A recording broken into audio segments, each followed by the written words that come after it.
ಕಂಡಿದ್ದೆ ನಾನು ಆ ಸುರಸುಂದರ ಸ್ವಪ್ನವನು, ತನಿಯನಿವನು ಪೂರ್ಣಗೊಳಿಸುವನೆಂದು ಯುವರಾಜನಾಗಿ ನಮ್ಮೆಲ್ಲರ ಮನೋಕಾಮನೆಗಳನ್ನು ಅದರವನು ತೆರಳಲಿಂತು ಮುನಿಯಾಗಿ ನೀಗುವುದೆಂತು ನಾವು ಮುಂದಿನ ಬಾಳನು, ಉಣಿಸಿ ತುತ್ತನು ಯತಿಯಾಡಿಸಲೆಂತು ಮೊಮ್ಮಗನನು, ಸೃಹಿಸಲಿಂತು ಪುತ್ರ ವಿರಹವನು. ಬಳಿಕದಲ್ಲಿ ವ್ಯಕ್ತಪಡಿಸಿದಳಾ ತ್ರಿಶಲೆ ಮಗನಲ್ಲಿ ತನ್ನೊಳಗನು, ಎನ್ನೊಡಲ ತಳಿರೆ ಮುದ್ದಿನ ಮಾಂದಳಿರೆ, ಸೈರಿಸುವೆಯೇಂತೆ ನೀನು ವನವಾಸವನು, ಎಳೆ ತರುಣ ಸುಕುಮಾರನಾಗಿರಲು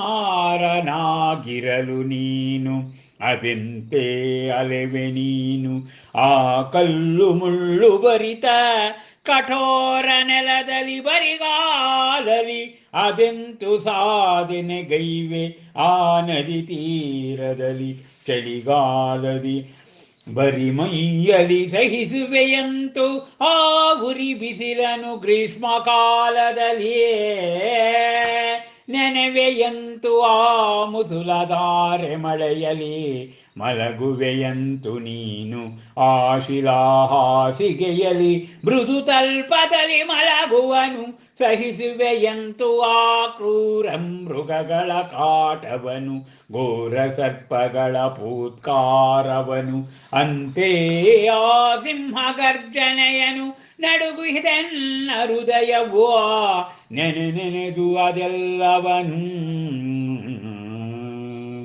ನೆನೆ ನೆನೆದು ಅದೆಲ್ಲವನು. ಅಬ್ಬಬ್ಬ, ಮಹಾಕವಿ ಡಾಕ್ಟರ್ ಲತಾ ರಾಜಶೇಖರ್ ಅವರ ಮಾತೃ ಹೃದಯ ಇಲ್ಲಿ ಉಪಮೆ ಆ ಪ್ರಿಯಕಾರಿಣಿಯೇ ಅವರು ಆಗಿ ಹೋಗಿದ್ದಾರೆ.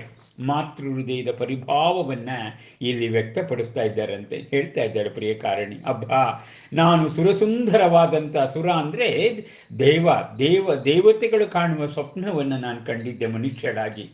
ನನ್ನ ಮಗ ನನ್ನ ಕನಸನ್ನು ನನಸು ಮಾಡ್ತೇನೆ, ಯುವರಾಜನಾಗ್ತಾನೆ, ನನ್ನ ಇಷ್ಟಾಭಿಷ್ಟಗಳನ್ನು ನೆರವೇರಿಸ್ತೇನೆ, ಒಳ್ಳೆ ಸುಂದರ ಹೆಣ್ಣನ್ನು ಮದುವೆಯಾಗಿ ಸಂತಾನವನ್ನು ಕೊಟ್ಟು ರಾಜ ಪರಂಪರೆಯನ್ನು ಮುಂದುವರಿಸ್ತೇನೆ ಅಂತ ಅಂದ್ಕೊಂಡಿದ್ದೆ. ಆದರೆ ಈಗ ಆತ ಮುನಿಯಾಗಿ ಹೋಗ್ತಾ ಇದ್ದಾನೆ. ನಮ್ಮ ಮುಂದಿನ ಭವಿತವ್ಯದ ಬಾಳು ಏನು? ನನ್ನ ಮೊಮ್ಮಗನನ್ನ ಚಿನ್ನದ ತಟ್ಟೆಯಲ್ಲಿ ಅನ್ನವನ್ನು ನಾನು ಅವನಿಗೆ ಪ್ರಾಶಾನ ಮಾಡಿಸ್ಬೇಕು ಅಂತ ಇದ್ದೆ. ಈಗ ಪುತ್ರ ವಿರಹ, ಮೊಮ್ಮಗನ ಮಾತು ಕನಸಿನ ಮಾತೇ ಎಂಬುದಾಗಿ ಆ ತ್ರಿಶಲೆ ಆ ಮಗನಿಗೆ ಹೇಳ್ತಾ ಇದ್ದಾಳೆ. ಅಯ್ಯೋ ಮಗು, ಎನ್ನಡಲ ತಳಿರು ಅಂದರೆ ಆ ತಳಿರು ತೋರಣ ಅಂತ ಕರಿತೀವಿ, ಚಿಗುರು ಅಂತ, ಮುದ್ದು ಅಂತ. ಆ ಮುದ್ದಿನ ಮಾಂಧಳಿರೆ, ಮುದ್ದಾಗಿರ್ತಾನೆ. ನಿನ್ನ ವನವಾಸವನ್ನು ನಾನು ಸ್ವೀಕಾರ ಮಾಡಲಿ? ನೀನು ಸುಕುಮಾರ, ನೀನು ಬರಿಪಾದದಲ್ಲಿ ಆ ಕಾನನದಲ್ಲಿ ಹೇಗೆ ನಡೀತೀಯಾ? ಮತ್ತು ಹೀಗೆ ಚಳಿ, ಮಳೆ, ಗಾಳಿ, ಬಿರುಗಾಳಿ ಇವುಗಳಿಗೆ ನಿನ್ನ ಮೈಯನ್ನು ಹೇಗೆ, ಅದರಲ್ಲೂ ಗ್ರೀಷ್ಮ ಕಾಲದಲ್ಲಿ ವೈಶಾಖ ಮಾಸದಲ್ಲಿ ನಿನ್ನ ದೇಹವನ್ನು ಆ ಬಿಸಿಲಿಗೆ ಹೇಗೆ ಅರ್ಪಿಸ್ಕೊಳ್ತೀಯ? ಆ ಮುಸುಳುಧಾರೆ ಮಳೆ, ಮುಂಗಾರು ಮಳೆಯಲ್ಲಿ ನೀನು ಎಲ್ಲಿ ಮನಿಕೊಳ್ತೀಯ ಮಗೋ?